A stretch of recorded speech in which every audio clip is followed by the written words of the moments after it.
تا حالا فکر کردید که مردم چطور از بازار سهام کسب درآمد میکنند یا چرا شرکت‌های غول‌پیکری مثل اپل، تسلا و مایکروسافت هر روز سهامشان معامله می شود؟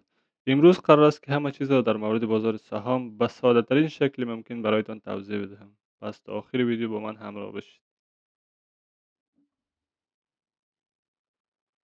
سلام دوستای عزیز، جمشید راقی هستم با چینل من خوش آمدید. برای اینکه بهتر درک کنیم که بازار سهام چگونه کار میکند و چطور میشه از بازار سهام کسب درآمد کرد، بهتر است اول بدانیم بازار سهام چی است. بازار سهام یک بازار مالی است که در آن سرمایه‌گذارها سهام شرکت‌های عامل منفعه را خرید و فروش می‌کنند. شما با طور ساده میتونید او را به مثل یک سوپرمارکت آنلاین تصور کنید، اما به جای خرید مواد غذایی شما بخش‌های کوچکی از یک کمپانی را خرید و فروش می‌کنید. خب هر سهم که است نماینگر یک قسمت کوچکی از مالکیت در یک شرکت است. به طور مثال فرض کنید که شرکت اپل دارای 1 میلیارد سهم است و شما 10 تا سهم آن را می‌خرید. پس شما مالک یک بخش بسیار کوچک از شرکت اپل می‌شوید.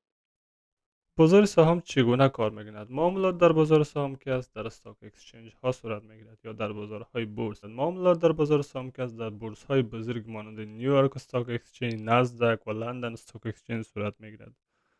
نیویورک استاک اکسچنج یکی از بزرگترین استاک اکسچنج های جهان است که در او کمپانی های بزرگی مثل کوکاکولا، ویزا، والمارت اینا فعالیت دارد.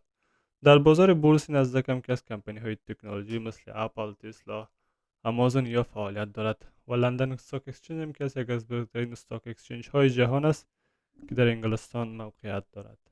چرا قیمت سهام تغییر می‌کند؟ قیمت سهام که از بر اساس عرضه و تقاضا تغییر می‌کند.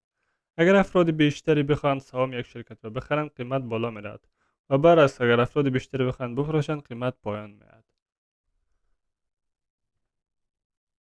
چه عوامل قیمت سهام را تغییر می‌دهد؟ یعنی چه عوامل باعث می‌شود که عرضه و تقاضا تغییر بکند؟ به طور کلی سه عامل عمده است که باعث تغییر قیمت سهام می‌شود. اولین عامل که از عملکرد خود شرکت است. اگر یک شرکت گزارش دهد که مفاد سالانه آن بالا رفته، معمولا قیمت سهام آن بالا می‌رود. یا هم شرکت اگر نوآوری جدید داشته باشد یا هم تاثیر مثبت بالا قیمت سهام دارد.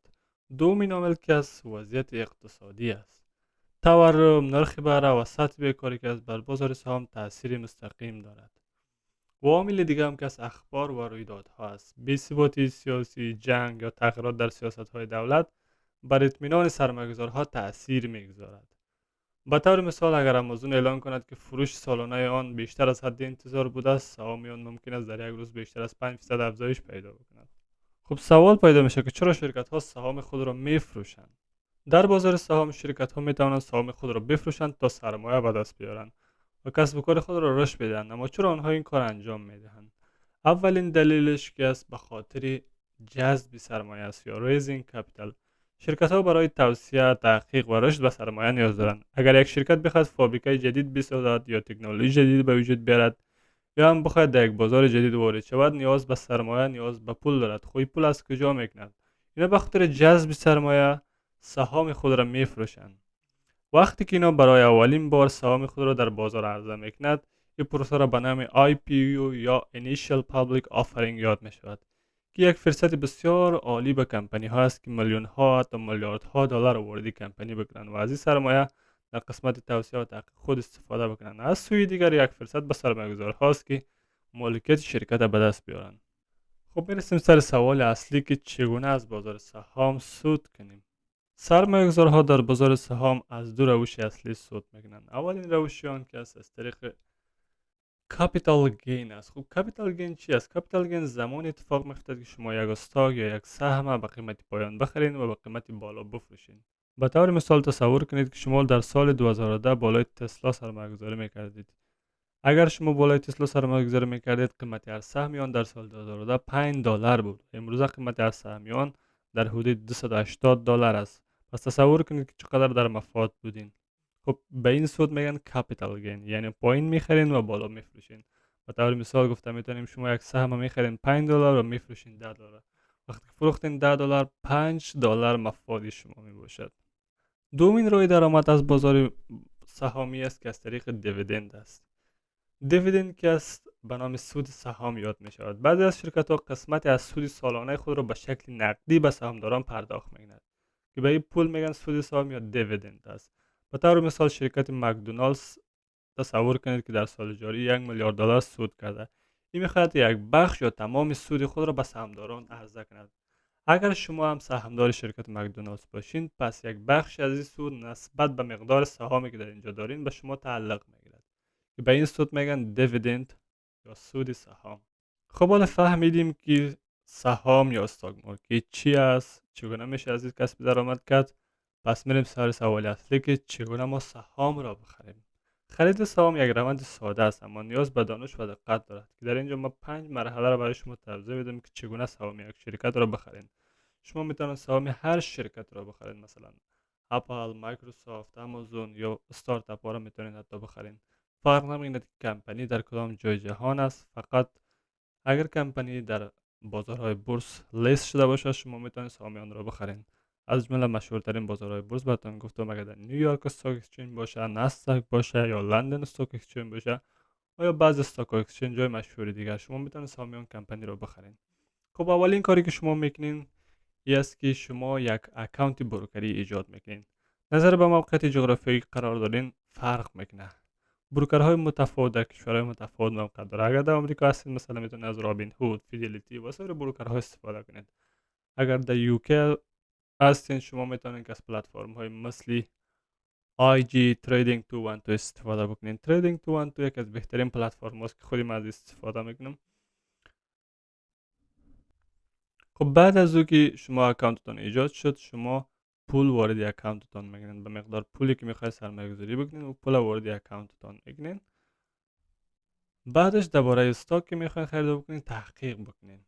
یعنی به طور رندوم نمیرین هر کمپانی یا اگر استاک بخرین، شما باید درباره استاک تحقیق بکنید که آیا ارزش خریدن داره ندارد. مثلا ببینید که آیا شرکت سودده است، ضررده است یا سهام آن در حال رشد است، آیا شرکت پتانسیل رشد در آینده را داره نداره. پس وقتی که به یک نتیجه رسیدین باز سرمایه گذاری شروع میکنید بالای کمپانی. وقتی که به تحقیق رسیدین شما سفارش خود میدین. سفارش اوردر را میتونین به دو شکل بدین، یک به شکل مارکت اوردر، یک به شکل لیمیت اوردر. مارکت اوردر قسمی است که شما به قیمت فعلی مارکت یک سهم میخرین، فرق نمیکنه که چند است. اما لیمیت اوردر زمان اتفاق میافتد که قیمت به مقدار دلخواه شما برسد. به طور مثال قیمت هر سهم کمپانی تسلا در حال حاضر $280 است و شما سفارش میتین یا اوردر میتین با پلتفرم که ما وقتی میخوایم ما وقتی میخوایم سهام تسلا را بخریم که قیمت به $250 برسه. پس وقتی قیمت به $250 رسید پلتفرم به طور اتوماتیک به شما سهام تسلا را میخره. و مرحله آخرش هم که از مرحله نظارت و مدیریت سرمایه‌گذاری است. پس از خرید سهام باید آن را تحلیل کنید، بررسی کنید. بعضی افراد از سرمایه‌گذاری بلند مدت میگنند، بعضی افراد سرمایه‌گذاری کوتاه مدت میگنند. خب نظر به دید خودتان شما او را نظارت بکنین و وقتی که زمان مناسبش رسید برای دوباره بفروشین و از بازار بروین. خب ریسک های بازار سهام چه است؟ بازار سهام هم مانند سایر بازارها دارای بعضی ریسک ها هست. هیچ سرمایه گذاری بدون ریسک نمی باشد. خب ریسک های بازار سهام هم محدود است اما چند تا ریسک هم هست که برایتون میگم. اولین ریسکش که است مارکت کرش است. وقتی که یک بحران اقتصادی اتفاق بیفتد امکان دارد که بازار سهام هم کرش بکنه یا بریزه به طوری سرسام. پس شما هم ضرر میکنید و سرمایه شما ازش کاهش میافته. دومین ریسک است که خودی عملکرد کمپانی ضعیف گردد. اگر یک شرکت زیانده شود قیمت سهام اون پایین میاد.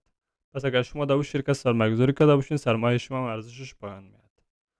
و ضرر بعدی که است ایموشنال اینوستینگ است. یعنی بعضی سرمایه گذارا که است احساسات خود کنترل کردن نمیتونند. وقتی که شما ترس و طمع خود کنترل کردن نتونین باعث میشه که تصمیمات اشتباه بگیرین و تصمیمات اشتباه باعث میشه که شما ضرر بکنین.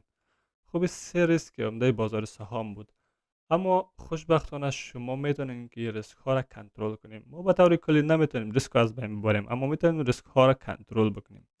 بخاطر کنترل ریسک ها چند راه وجود داره. اولین کاری که شما باید بکنین که است تنوع داشته باشین در سرمایه گذاری، یعنی دایورسیفای بکنین. با این معنی که بجای سرمایه گذاری برای یک شرکت بالای چندین شرکت سرمایه گذاری کنین. این باعث میشه که ریسک کمتر شود. اگر یک شرکت سهامش پایین بیاد شرکت دیگه پایین نمیاد. پس سرمایه شما محفوظ می باشد.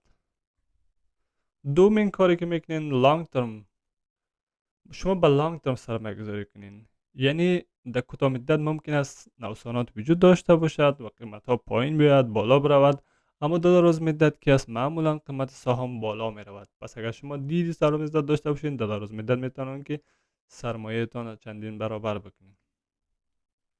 سوم این رو است که شما تنها مقدار پولی را وارد بازار بکنین یا سرمایه گذاری کنین که توانی از دست دادنش را داشته باشید.